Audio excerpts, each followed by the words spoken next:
Hello, my lovelies. I hope you're all well. Well, you may remember a while ago this fat activist made the news, made the headlines by basically saying that airlines should provide additional seats for fat people for free. Or, in other words, normal people would have to pay more, right? She's back in the headlines now.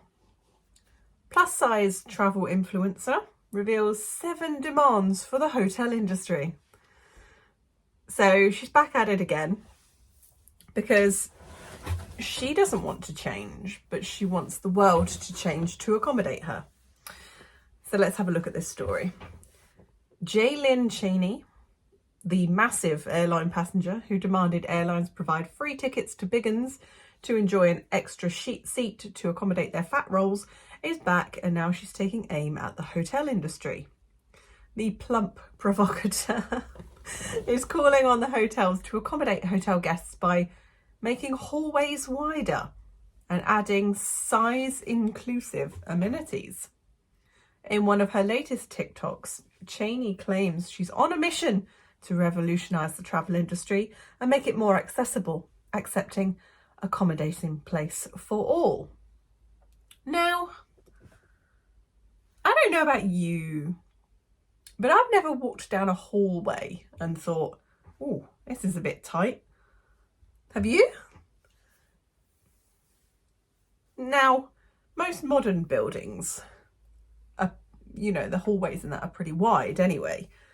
I can imagine if you're going into a period place, like here in the UK, we have a lot of older buildings that have been converted into hotels or inns or B&Bs.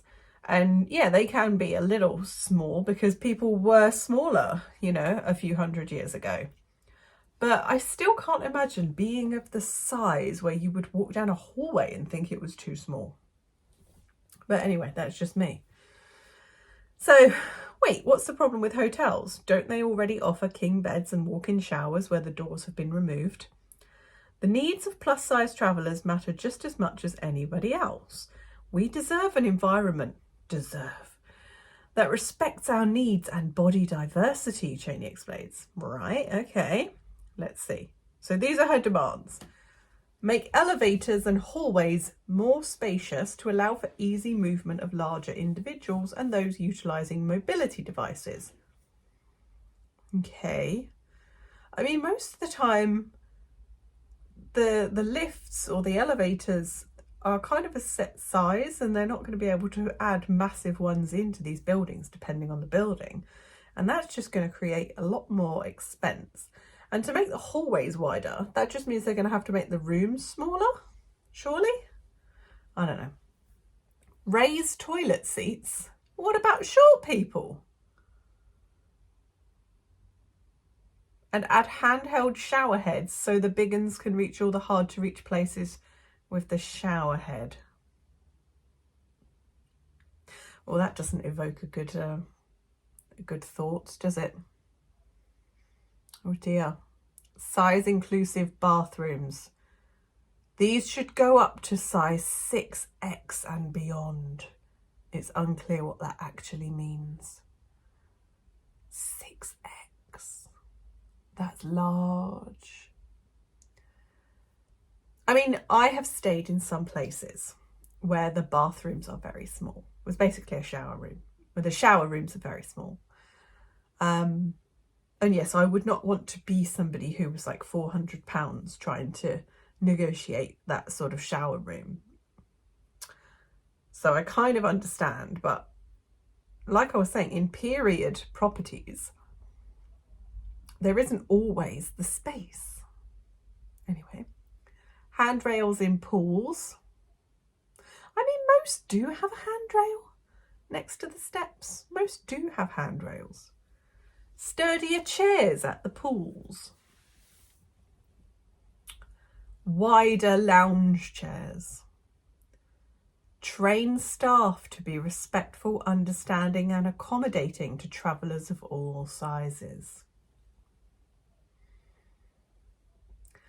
I don't understand this mentality of demanding that the world changes to fit you when it's you that have outgrown the world?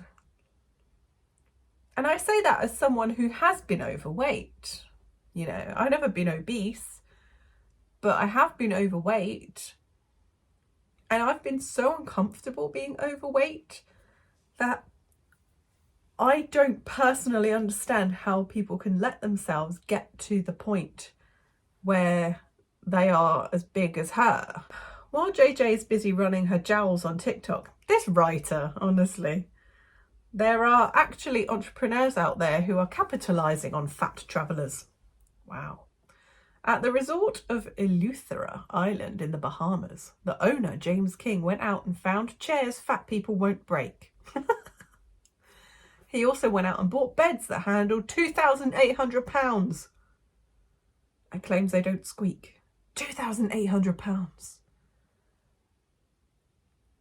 According to curvicality.com, King's Fat Hotel was booked solid for 2 years before COVID. I did not have a single opening for 2 years. Fat travel is such a big deal these days that the New York Times investigated the industry over the summer and found size-inclusive travel is now catching on to the point. There are travel companies who cater to fat people like Cheney. Wow. I mean, good for them. Good for them. If these tour operators can make some money by catering to the larger traveller, then, you know, more power to them. Tour operators on trips to Indonesia offer bigger harnesses for big uns looking to be launched over rice paddies on a swing.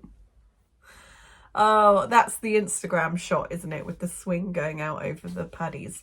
Yeah. Not kidding, it's right here in the New York Times. And if you're gargantuan like Cheney, you can go to places like Antiga and enjoy huge chairs and reinforced beds. There are even wider sunbeds and bigger showers. This almost makes me tear up. Imagine feeling welcome and accommodated, TikToker said upon hearing that Antiga is now a travel option. Yeah, I mean, like I said, fair play to these companies, hotels, whatever you want to call it. If they want to spend the money on wider sun loungers and reinforcing their toilets and such, then, you know, that's fine. If they want to cater to those people, then that is absolutely fine.